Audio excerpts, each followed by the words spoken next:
New alarm bells ringing tonight on the coronavirus outbreak in this country. Doctors say the virus is spread through droplets when someone coughs or sneezes. And I think the business community, it's in their interest that people actually stay home and stop the spread. For a business that can allow more employees to telecommute, we want you to do that. Hi, friends. I'm Andy Paul, host of the Sales Enablement Podcast, and I want to encourage you to listen to my brand new special 6-part podcast miniseries titled Selling with Purpose. The team behind Sales Enablement Podcast and I put together this incredible series of inspiring conversations exploring what it means to sell with a mission greater than just hitting your numbers in this era of COVID-19 and beyond. So tune in to hear from world-class enterprise sales leaders and learn how their 6 companies will close $50 billion selling remotely. See how they've supported essential workers with the products and services they need to stay safe and thrive during this time of crisis. Subscribe to Selling with a Purpose now on Apple Podcasts, Spotify, Stitcher, or wherever you listen to podcasts.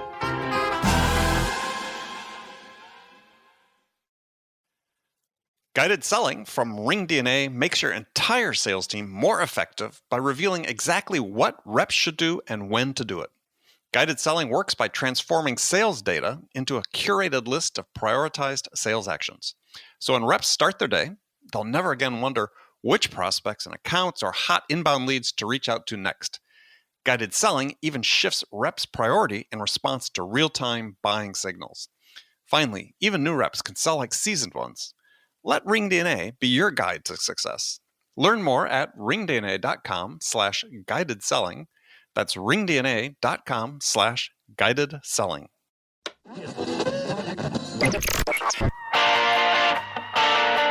It's time to accelerate. Hey friends, this is Andy. Welcome to episode 739 of Accelerate, the sales podcast of record. I have another interesting episode lined up for you today. Joining me on my guest on this week's episode of Accelerate is Kimberlee Slavik. Kimberlee is the author of a book titled Visnostic Sales and Marketing: The Power of Visualization Diagnostic Statements, a Neuroscientific Approach to Communicating, Training, Selling, Marketing, and Leading. So in this episode, Kimberlee and I are going to talk about the sales approach she developed called Visnostics. And it's based on this premise that your customers' perspectives are going to vary based on the individual. Everybody has their own way they look at life, and you never know who your audience is going to be. And Kimberlee shares how she's developed Visnostics, which is short for Visualization Diagnostics, to help sellers learn how to present their messaging from the perspective of the buyer. I think she calls it translation, but it's a way to, again, approach it from the perspective of the buyer as opposed to a seller's perspective. We're also going to spend some time discussing whether sales needs professional standards, like so many other industries. Should sales managers and sellers be required to pass a certification test in order to get a license to sell? I've had other guests on the program. We've discussed this idea. I'm intrigued by the idea at some level. I'm not sure how we go about it yet, but I think it's a conversation worth having. So we'll get to that and much, much more. But before we get to Kimberlee, want to take a moment to talk about VanillaSoft, one of our sponsors here. VanillaSoft is the industry's leading sales engagement platform, and they know that sales today is all about speed. And that's why you need to download their guide on how to optimize your speed to lead. That's the title of it, How to Optimize Your Speed to Lead. You can get it now at vanillasoft.com/Andy Paul. Unlike traditional offerings, VanillaSoft does things a little bit differently. They've eliminated the list that the cherry pickers in sales love. Instead, each sales development rep automatically gets fed the next best lead based on that moment in time. And VanillaSoft instantly reacts to external triggers like buyer intent data and push those leads to the front of the queue. And they automatically revise your lead cadence for your entire team when management shifts its priorities, such as the usual end of the quarter push to hit target. So it's all about speed. So download their guide. They'll teach you how to optimize your speed to lead. Again, that's the title of it, How to Optimize Your Speed to Lead. You can get yours now at vanillasoft.com/Andy Paul. That's me. All right. Let's jump into it. Kimberlee, welcome to the show. Hi, Andy. It's good to be here. Good to see you. So tell us a little bit about you. So a little bit about your background and what got you to this point. Well, I've been in IT sales my entire career, which is a really long time. And not that long. I did the math. You have a ways to go before you catch up to me, but go ahead. Well, the stories we could share, I'm sure. But I have been in leadership roles the last 12 years, and I thought it might be a good idea to take a year off and try and just document some of the things to make myself a better leader. And when I was circulating the draft of my first attempt at that, I started getting people hiring me to come teach the principles. So that's how this whole crazy world started. And it was October of last year, and it's just been a whirlwind. Okay. But selling is my passion. Yeah. So, that's sort of the way things happen. So, what inspired you then to write the book? I mean, you said you were taking a break, but was it specifically to write the book, or did you have this idea in mind for a long time? Hey, I want to write this particular book. I've got something to say, and here we go. Well, it was kind of a weird situation because at this stage of your career, it's really hard to put all your accomplishments on a 1-page resume, but no one's going to read a 8-page resume. So I thought, well, I'm going to go at a complete extreme and not only document what I've done, but I'm going to explain how I do things. And that's how the book evolved. It was going to be more of a leadership tool for me to share with my team. I had never in a million years, I'm not a writer, don't want to be a writer, never had any aspirations to be a writer. And I have 5 books right now and 3 more that I'm in the middle of writing right now. All in the last year. Yeah, the first book was published in February, so I haven't even had books out a year yet. Interesting. So you got 8 books now. It's taken me, I'm working on my third book. It's taken me probably 6 months from start to finish. So what am I doing wrong? How are you able to write so many books so quickly? Well, I don't have a podcast that's so popular, for one thing.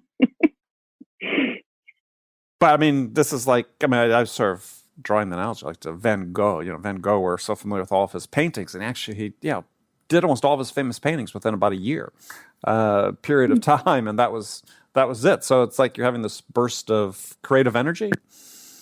Well, so Visnostics is the focus. I do have one separate book that's on leadership. It's called Memoirs of an Angry Sales Pro, and it's about sales leadership has to change. But the Visnostics series, when I first put the first book out, I started getting a lot of naysayers that said, yeah, but you sold $2 billion of very complex IT stuff. This doesn't apply to me.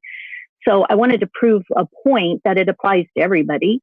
So I did 2 special edition books specifically on real estate was the first one. And then the second one was on auto sales, because those are 2 really big sales fields, and they were huge successes. So I'm doing a lot of specialty books. Like the one I'm writing right now is for the food service industry because Massey is a big client of mine. So as people do workshops with me and I become a keynote speaker, one of the things I provide is a customized book for their event or their vertical market. Okay. So why do you think you're getting pushback, people saying, well, this doesn't apply to what we do? Because it's human nature to have mental barriers, and a lot of people, especially salespeople, are their own worst enemies. So a lot of salespeople would just say, yeah, this isn't going to work for me. And I wanted to prove that it can work for you. Well, and that'd be the case about anything new, really, with salespeople, isn't it? More than anything else, is regardless of what the specific methodology is, it's more often than not, it's just like just having an open mind to something new. Yes, it's true. And then one of the books was, so the original book that came out was called Visnostic Selling, and it's a very interactive book. So I encourage the readers to reach out to me. And in the first 4 months of people reaching out, I had a whole book of success stories in very unique, original ways that people were using it. And I thought I would much rather write about other people's successes with Visnostics than mine. So the new book that's replacing Visnostic Selling is called Visnostic Sales and Marketing. It's twice the size because it's mostly reader success stories, really creative ways they're using it too. Okay, well, we're going to jump into that in just a second. I want to ask a question about, so you wrote this book about why you think sales leadership needs to change. So, I'm sure we all have our opinions about why it needs to change. What's your take on it?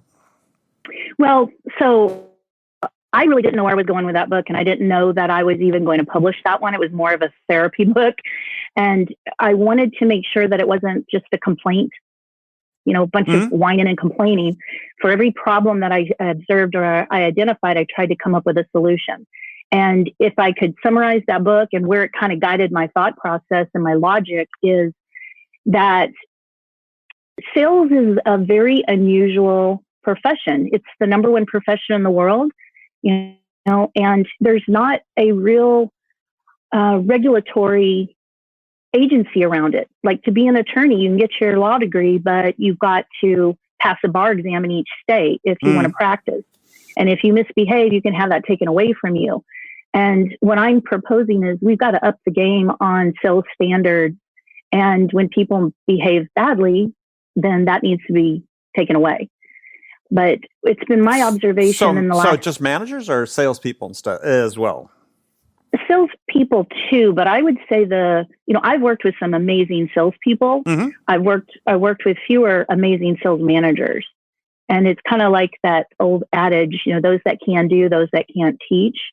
A lot of times people they end up in a sales leadership position and they really aren't qualified to do it. Well, who's responsible for that?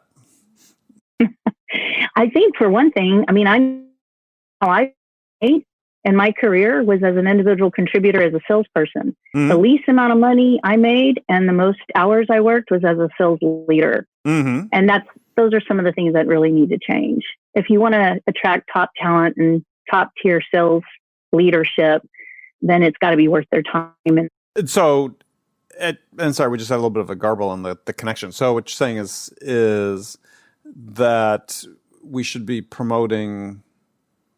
because this is always the conundrum is, companies are sort of faced with this, am I going to take my best people and turn them into managers, which oftentimes, as we know, is not a fit. How do they really identify? Because I think this is a pressing issue, especially today, is how do companies identify the people who are best suited for sales management roles? And you make the point it's about pay, but is it really about pay or is it about something else? Well, one of the things I write about in the very first few paragraphs is the average sales leader, a VP of sales position, is less than a year now in Silicon Valley, and just a few years ago was 18 months. And it's got to be the most unstable job there is. The bullets are coming downhill, uphill, and sideways at you. And in a lot of cases, you're just a political body shield. Is what I've observed. Yeah, so we've all seen the statistics, again, whether it's 12 months, 18 months, it's short, right? It's hard for anybody to put their stamp on an organization from a leadership perspective in such a short period of time. It seems like we're sort of in this self-fulfilling prophecy circle, or there's a vicious cycle, is that, we put people into impossible situations, expect them to perform miracles without be given the opportunity to develop their team, develop the skills of their team, and so on. And do you see that? My fear is I see that spreading beyond Silicon Valley and beyond the tech industry into other industries as well. Oh, I agree with you 100%. And the big question is, how are we going to fix it? How do we address this problem? And how do we make it change? And so, tell me. Well, I'm only one person, but I'm, putting it in writing and hopefully spreading the word and getting more people engaged. A couple of the ways that I'm making my goal is, out of 14 million salespeople in the world, there's only 120 universities that offer sales leadership degrees. And I'm trying to get involved with as many of those universities as I can to help them make sure that they've got the right curriculum. Because right now, one of the professors I've been working with, a gentleman named John Kratz out of the University of Minnesota of Duluth, he said that regardless of what degree you get, 50% of all college graduates are going into sales careers now. And as a sales leader, we would hire these college grads, and what do you think we had to do? Here they are, you have their college degree. We're having to send them away for a month for additional education. So at a collegiate level, corporate America and the universities need to get on the same page as far as the curriculum to make sure that the people coming out are ready to hit, are ready. Yeah, I'm sort of interested with the guy's statistics. I'm not sure I buy the data that 50% of college grads are going into sales, because the number of people, at least in the B2B sales world, the number is fairly stable in terms of employment. But it's always sort of this issue is there any value in training undergraduates? And so we'll just stick to sales. The only thing that I'm really familiar with myself is personally, I see the value of a sales degree. I don't necessarily see the value of a sales management degree. And maybe they're both the same thing. I mean, I've spoken to college classes that, in universities that have a sales degree. And even the classes I'm talking to, is those who are majoring in sales, only less than a half were even intending to go into sales. I mean, I found that sort of interesting. So I think we have this issue rather than having, that's why I was sort of taking issue with the gentleman from Minnesota, is that I think we have a bigger issue just attracting people into sales, let alone being concerned about having so many graduates coming into the profession. I agree. I actually talk about that in the first part of the book too. Colleges and universities are businesses, and it's a supply demand. So, I mean, when was the last time you ask a kid what they want to be when they grow up? And very few say they want to be a sales manager or a salesperson. And John Burroughs, he just wrote a really good book. It's a children's book saying, I want to be a salesperson when I grow up. So that's a good start, to help educate children and really parents, because they're the ones a lot of times that are paying the tuition. If parents don't start thinking, I want my kid to be a salesperson, then that demand's still going to stay pretty low. Well, but it's funny. It's sort of a profession, I don't know about you and your background, that people sort of fall into, though. Certainly from people I've interviewed on this show is amazing how many start off as teachers, for instance, and then found their way into sales. And people, quite successful at sales. I mean, I started in sales, but had no idea that that's what I would do. I mean, when I graduated college, I had absolutely no idea that that'd be in sales, let alone spend decades doing it. So, the broader idea, though, I think is an interesting one. I've sort of gone back and forth on that myself. Is whether certification of salespeople, so sort of regulatory issue like lawyers, or granted they're self-governing bodies, but lawyers and doctors and accountants and so on is that really the answer? I mean, it's intriguing on one hand for the reason you said, is that you create a profession around it, professional standards, but it's hard to imagine, given how soft the skills are, that that's something we could really enforce. I'm interested in your thoughts on that. Well, you're right already, right? But when I think about, you can't even cut hair without a license. And if you don't do things right, you can get that license revoked. And the same thing with digging a trench. You can't dig a trench to put in pipeline, right? Unless you're certified and you understand all the safety precautions and so forth. And even those expired, it's an ongoing continued education. CPA, you can't be a CPA without passing your CPA test. You can have an accounting degree, but you got to pass the CPA. Sure. And even then, you've got to maintain it and continue your education to maintain your credentials. But with salespeople, and there's a lot of bad behavior that I talk about in the book that I've observed. There's no consequences for bad behavior in our industry. And there was the certification. You get fired. In theory. Yeah. It's been my experience that they're pretty forgiving. If a deal gets closed, the behavior around it is held at a high standard. Yeah, I mean there's certainly some of that. I guess my thing is, and I've had this conversation with some other guests on the show, including some people that are started organizations try to do this certification, and the difference between, say a lawyer or a doctor. I don't know how much of my wife is a professor of medical school, and I'm not sure how much of the medical exams, licensing exams, really come down to judgment as opposed to knowledge, sort of hard knowledge, hard skills. And, similar with, the bar exam, which is all based about case law and, sort of factual. And we're in this profession that's everything's so subjective. Is for me, it just sort of raised the question could we, what could we test, right? That's because it's like, almost like artwork to me is because it's such a creative profession. It's like, well, okay, we create a certification for salespeople. It's like saying we're going to create a certification for novel writers or something like that. I mean, how do you know what's good? I think there needs to be, and I think it's starting from what I'm observing, there needs to be a stronger connection between corporate America and the collegiate level. Mm-hmm. And, you asked me what I'm doing about it. UTD here I'm in the Dallas area. I know Howard Dover. Yeah. Yeah. I'm so impressed with Dr. Dover and the program that he's put in place. So, I've gotten involved in his program just recently. Mm-hmm. And I'm trying to get involved with as many of the 120 universities as I can to see what I can do to help in any way I can. Sure. And I'm also going to be learning, what their challenges are, because it's all a brand new world to me. Yeah. Well, I mean, it's an evolving space. Yeah.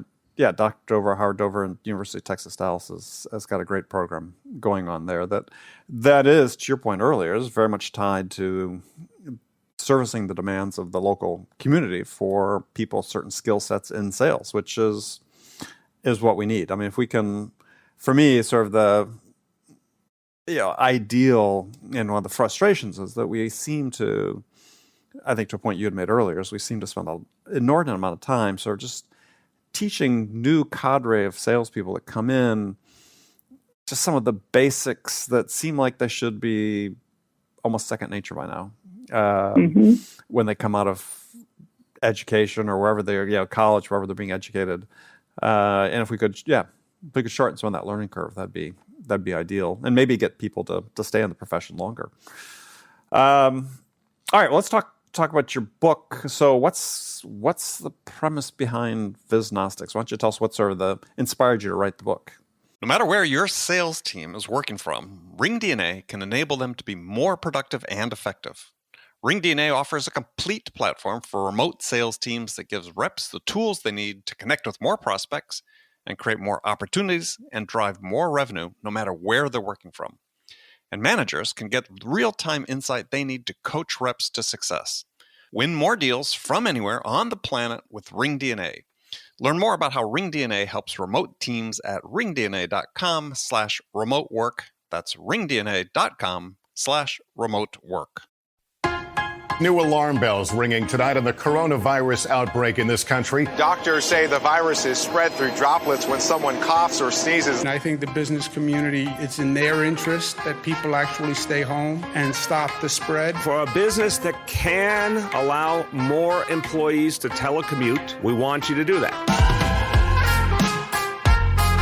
Hi, friends. I'm Andy Paul, host of the Sales Enablement Podcast. And I want to encourage you to listen to my brand new special 6-part podcast miniseries titled Selling with Purpose. The team behind Sales Enablement Podcast and I put together this incredible series of inspiring conversations exploring what it means to sell with a mission greater than just hitting your numbers in this era of COVID-19 and beyond. So tune in to hear from world-class enterprise sales leaders and learn how their 6 companies will close $50 billion selling remotely. See how they've supported essential workers with the products and services they need to stay safe and thrive during this time of crisis. Subscribe to Selling with a Purpose now on Apple Podcasts, Spotify, Stitcher, or wherever you listen to podcasts.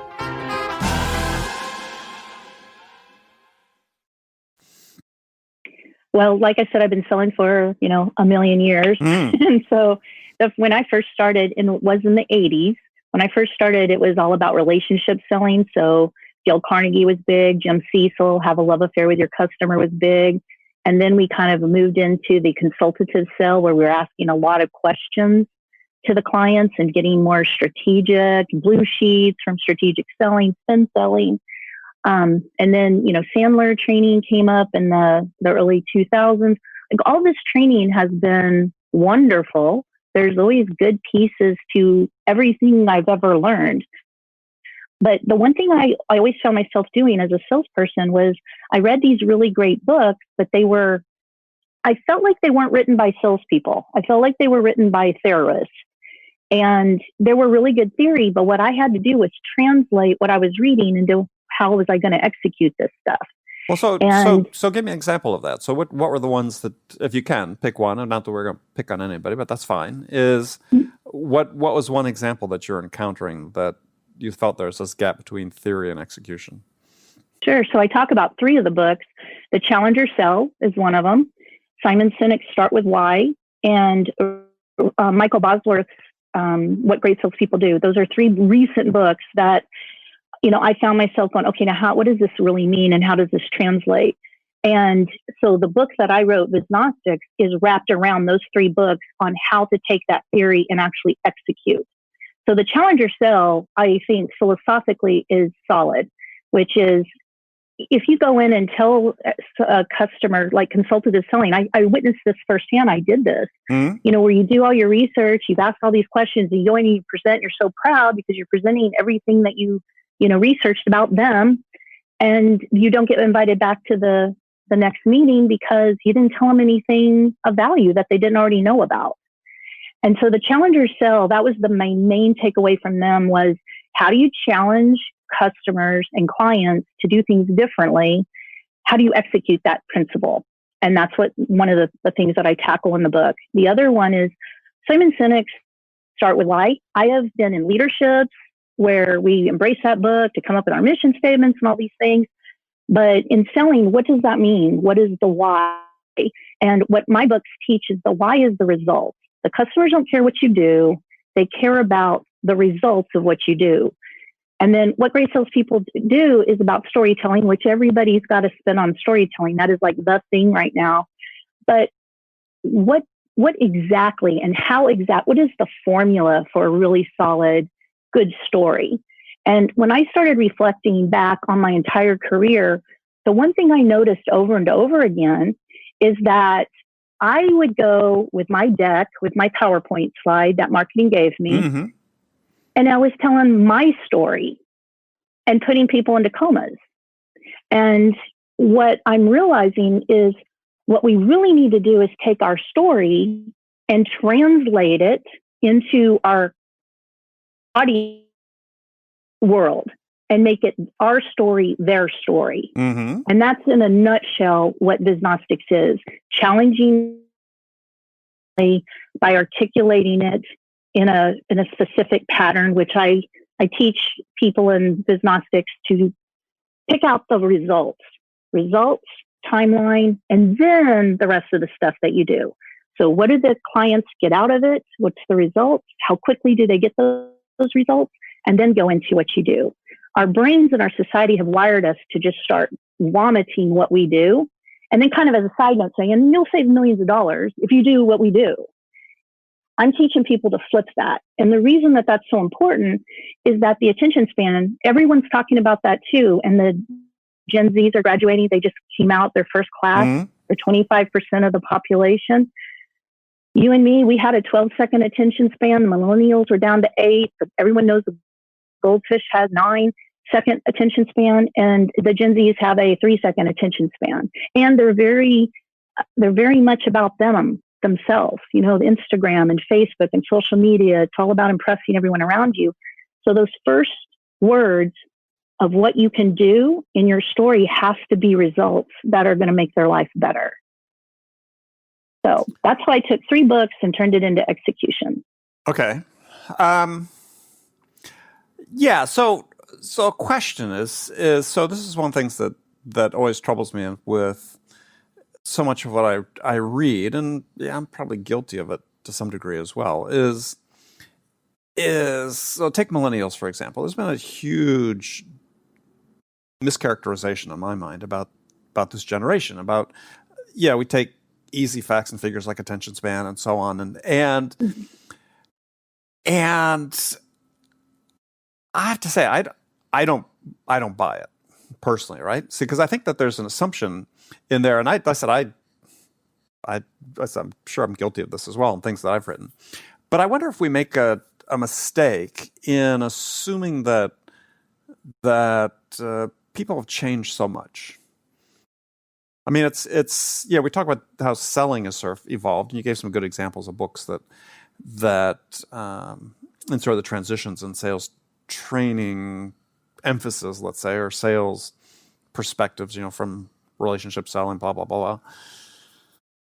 But I think what that idea of relationship is, because we're starting to go through this period where people sort of poo-poo relationship selling.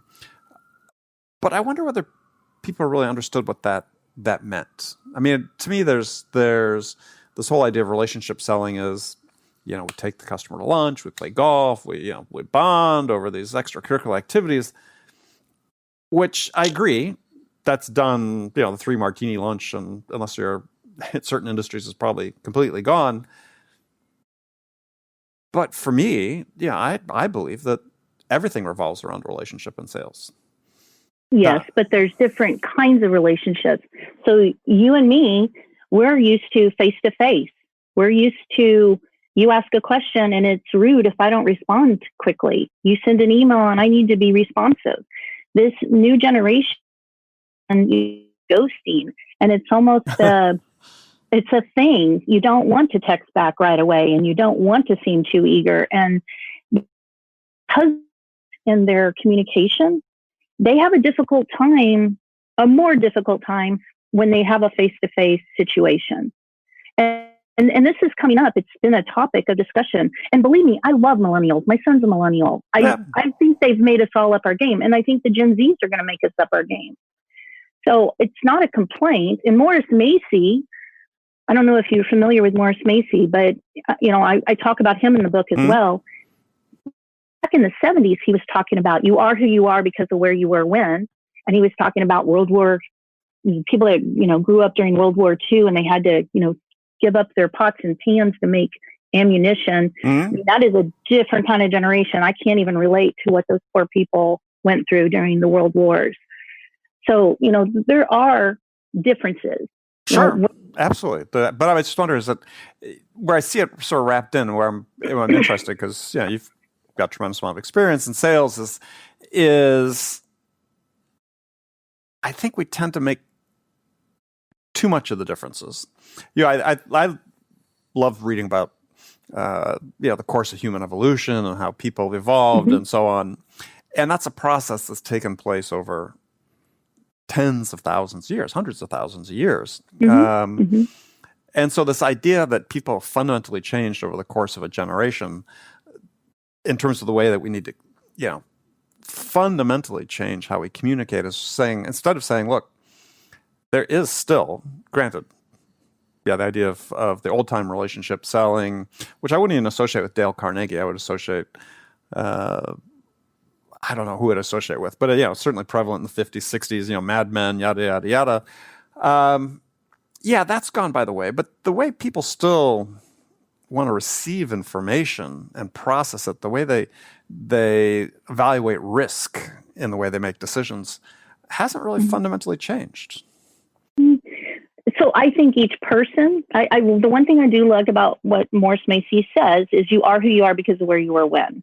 And he talks about, the psychology of when you're a child, you develop and you mimic your family. You start looking towards your peers and outside of your family for that influence. And then by the time you're 21, you are who you're going to be fundamentally to the core from a moral perspective and what's right and wrong and those kind of things. And it takes a significant event to change that. I do agree with you that I think this cutoff, if you're born from, this date to 64, you're going to be this person in 65, like that gap between 64 and 65. I don't think it's that clear cut. I think it is a gradual thing. But I mean, look at us. when we were children and we missed Rudolph the Red-Nosed Reindeer on TV, we had to wait a whole year before it came out again, right? Sure. These kids get a wild hair today. I don't even know how they find stuff. It's not just Netflix and Hulu and all these other things. They can find stuff online. They are on demand. And talking to the university, I talked to a guy the other day whose daughter, because of how much he's spending, and he says, my daughter barely leaves her dorm room because they have a policy there, like all of the classes are recorded now. Mm-hmm. And if you make it, great. If you don't, you do an on-demand and get to watch the replay. I mean, we didn't have that. I didn't have that when I was in college. So even education is getting this on-demand mentality towards this generation, because that's all they know is on demand. So I do think that the one thing I do want to share with you, there's a story in my book about the history of Visnostics, like how did this whole thing come about? Mm-hmm. And this is really, even if you don't believe in the millennial and the Gen Z and the baby boomer and all that, that's cool. I don't have a problem with that.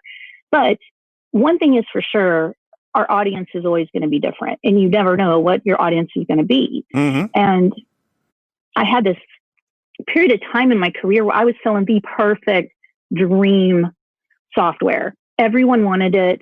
I mean, I was going through the motions. I was so arrogant and confident because everyone bought what I just put my slides up there. Mm-hmm. And, they're like, how fast can we get it? But this one guy fell asleep during my presentation. And I was like, what is wrong with him? And of course he was embarrassed. He said, come back. And I came back, and this time he was taking notes, and I was all excited. So I went over to see what he was writing. He was doing his grocery list. So he still wasn't engaged. And I left there so mad at myself that I left there. And I was like, what did I do wrong? He was different than all my other audience. My other audience was taking my messaging and translating it on why they cared. This guy had something on his mind or distraction where he was not capable of translating all my bullets that said, this is what I do. He wasn't capable of translating that into why he cared. So I went back and I really looked at my wording and my presentation, and I realized, I could be selling an elevator or a toaster oven. I mean, it was new and innovative and all these fancy buzzwords, and it really wasn't clear on what I could do for him. So then I started thinking of all my successful clients and the results they were having, and I started rewording my presentation, and I created a spreadsheet that, I started, instead of saying, we do this, I wrote it from his perspective, and I called him back and said, can we go to lunch? And he said, I'm not buying from you, but if you want to go buy me lunch, I'll go. So he did. And I said, I'm not selling. I just want to go over these statements with you. And you tell me if you can say this today, if you wish you could say this today, or if it's not important. And I took a bullet that said, we will make your restoration faster, on your backups. Mm-hmm. I took that bullet and I reworded it to say, backups are a very easy process for me. And as soon as I said that, I watched his eyes, and he just started talking, and I was taking notes as fast as I could. And he was telling me the story about the CEO lost an email. No one could replace it. Mm-hmm. People got fired. That's why he fell asleep. He had worked all night trying to find it, and he didn't know what he was going to do. And the reason he was doing his grocery list was because he was so far behind, because he was working all the time trying to get, things fixed. And then, I went to he goes, what's the next one? So I started going through these things, and he pushed his food aside. He goes, can I stop you for a second? Can I assume you can do all this stuff? Is that why you were going over this? And I said, yes. And he goes, why didn't you tell me? And I said, this is my presentation. I've given to you twice. And he said, nothing sounded familiar. And it was at that moment that I realized that it's not what you say, it's how you say it. And different people have to have that communication delivered in different ways. Mm-hmm. And so I thought, all these other people were easy. They translated my words into why they cared. But there's not always going to be those people that can do that translation. So if I upped my game and created messaging that was for that difficult audience, then all those easy ones are going to follow suit. Mm-hmm. So he made me up my game and changed my communication style, which is what is today Visnostics. And this was back in early 90s that I invented this thing. But so it is relevant when you're teaching people like you and me. We know about all this, evolution of people and the changes and things like that. But there's a whole generation that's never heard of it. It's brand new information for them. And that's what I'm trying to educate is we all have to adapt our communication style for the most difficult member of the audience. Then everyone else will follow suit as well. Mm-hmm. Does that make sense? Yeah, it does. I mean, I think that as I was reading through the book, it even though you probably wouldn't agree with this because you're fairly strong in saying that your statements don't constitute questions because people are afraid of questions, but in my mind, they are questions. And yeah, I mean, leading with that type of information as opposed to saying what you do, but instead leading with questions. And I agree, not all questions are created equal.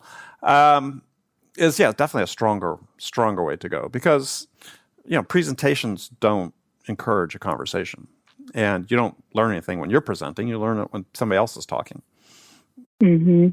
And so, well, the thing that go ahead. you can't questions don't have their place, but I think it was overdone. Well, yeah, could you repeat that? We garbled just a second. So, go ahead, repeat that. Yeah. I'm not saying that there's not a place for questions. We're never going to get rid of questions, but I do think in the era of consultative selling, it was so overdone. I mean, I executed it, right? I was a salesperson, so I lived this world, sure. And I tried my hardest to make it work. But I could see the body language, and I saw my clients go, how many more questions are there? And where are we going with this? And they were just like beaten down and tired. And then I started thinking, if somebody asked me to do a service, do I do? Sometimes I do it because I'm nice, but I don't want to do it. And if somebody, calls me up and says, I have a political service, click, I just don't want to have that invasion. That fight or flight instinct gets engaged. Well, but that's to the point specifically, because I think with surveys, and I think you're right on this point. It's an interrogation, right? It's not a conversation. Yes. So the examples you give, and this is part of the problem we see, quite frankly, with too many sales organizations today, especially those on inside sales organization, where they equip their reps with these scripted list of questions that they feel honor bound to get through in a conversation they have with a prospect. It's interrogation. So when you're interrogating people, they reach their limits and they decide, I'm not learning anything. I'm not getting the chance to, because part of the way I, as an individual, sort of understand what I think is to express it and to verbalize it. And if you're not giving me a chance to do that, then I really don't know, what I'm learning here. Oh, I agree. Well, so part of the Visnostics is about visualization, right? That's what Visnostics is, visualization, DiagNOSTIC. So the diagnostics is where you go, replace the questioning. And there's a whole bunch of little things that I got from, Michael Bosworth, actually, from his neuroscience aspect of what great salespeople do. We all know, right, as Sales 101, what are we taught about questions? Never ask a close-ended question, a yes or no question, right? You want to get more information. And one of the exercises, I don't know if you did it or not, the money exercise. No, I didn't have time. I did it yesterday in my workshop, and everyone was paired up, looking in each other's eyes, and I said, I'm going to say a word, and I want you to say the first thing that goes in, you visualize. And the word's money. And then I just sit back and I listen to people talk, and I finally cut them off after 5 minutes. I said, it was one word.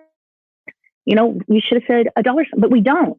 When you do a visualization stimulation and the brain chemistry starts engaging, people can't help.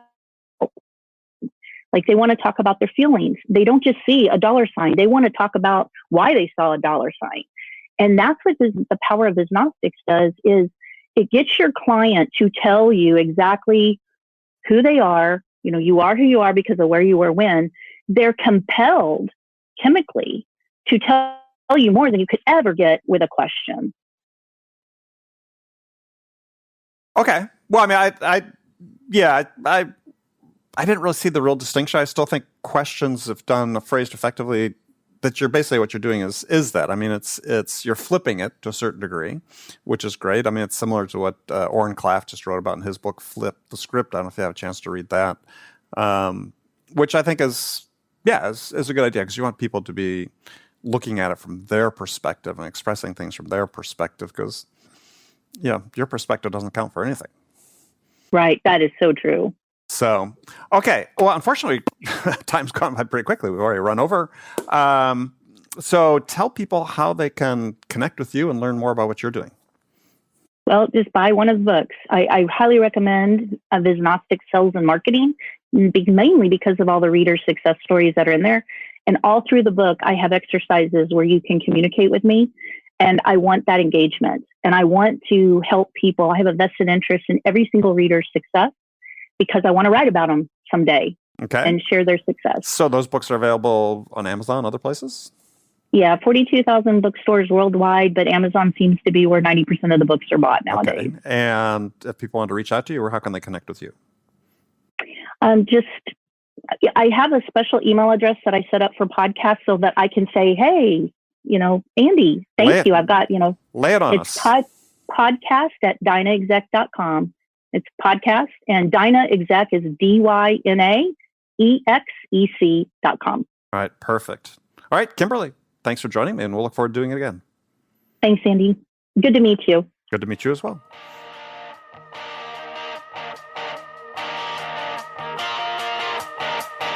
Okay, friends, that was Accelerate for this week.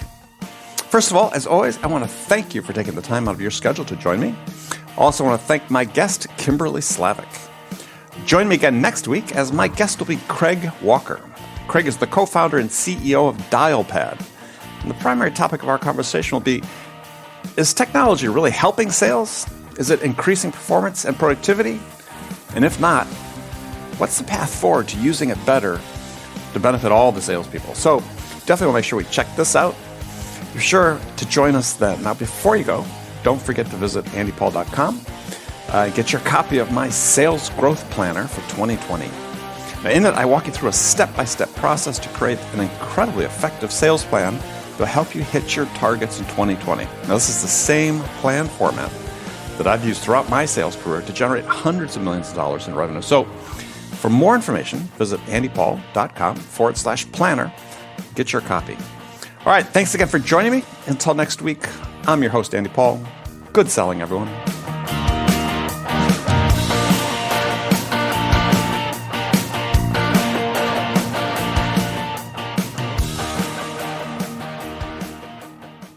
RingDNA is the leading sales enablement platform that uses AI to help scale business growth. Trusted by the top companies across the globe, RingDNA offers a suite of powerful tools for every sales role. The RingDNA Dialer radically improves sales productivity and call connection rates, while guided selling helps reps know exactly what to do and when to do it. Conversation AI uses artificial intelligence to surface the most impactful coaching opportunities in real time. So, no matter where your team is working from, the RingDNA platform can help them exponentially increase call connections, opportunities, and revenue. Learn more at ringdna.com/platform. That's ringdna.com/platform.